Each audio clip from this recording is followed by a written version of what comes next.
At Timothy Murphy Park, an area that is familiar to everyone in Skohere County, and there's Broman's Nose as we look down the valley. We're looking up the valley right now, and we're going to look down the valley. Everything that you're seeing here and much more was once owned by a man by the name of Nicholas Bayard. He was the first one to obtain a patent for land out here in the Skohere Valley. So in 1693, he started a process of first getting an Indian license. That was the first step, and that allowed someone to start looking for land and start to offer whatever the native proprietors wanted for that land to satisfy them. The man that he tapped to negotiate for him was Aaron Schuyler, brother of Peter Schuyler, who was the mayor of Albany. He also happened to be a very good friend of Nicholas's son, Samuel. Now, Nicholas Bayard was from New York City. He was on the governor's council as soon as the English took over, and he was on that council until about the year 1700. So a good quarter century, he was an advisor to the whatever governor was in office, and there were several. But he was also a mayor of New York City. That put him on the council at first, and then he was an advisor on that council throughout until the turn of the century. Very important politician. Not many people know about him. But let's look at the patent that he had.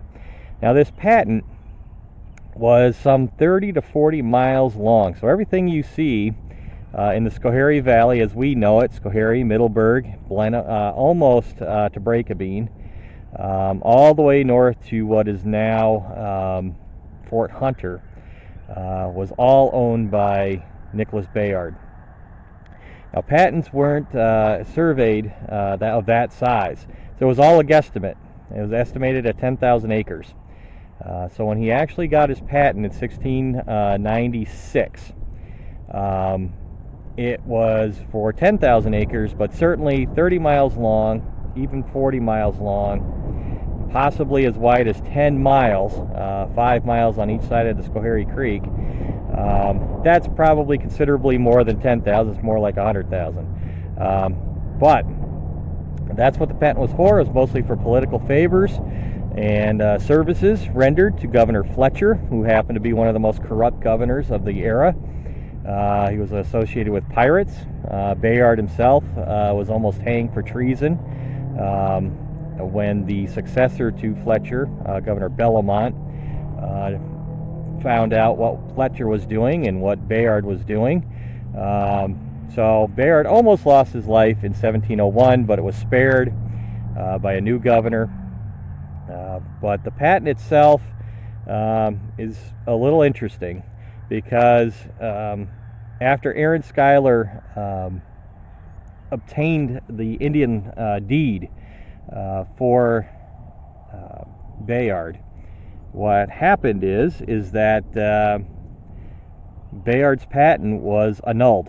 It was vacated and broken up after Henry and Joseph, two Mohawk chiefs, complained bitterly that Aaron Schuyler had gotten 6 drunken, idle persons of their nation to sign on the deed when everybody else was out fighting the French. It was King William's War at the time. So they said it was fraudulent, and after Governor Bellamont looked over the patents, found out that there were several of 30, 40, 50 miles, even 70 miles along the Mohawk Valley and the upper Hudson Valley, including Lake George and Lake Champlain, and also here in the Skohere Valley.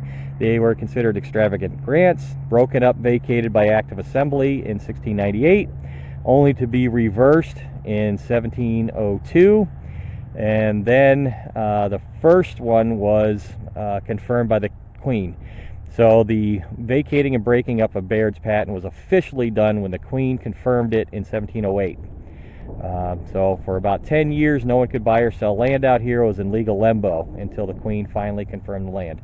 Ironically, it was for the potentially as a settling place for the Palatine refugees that would soon flood into England.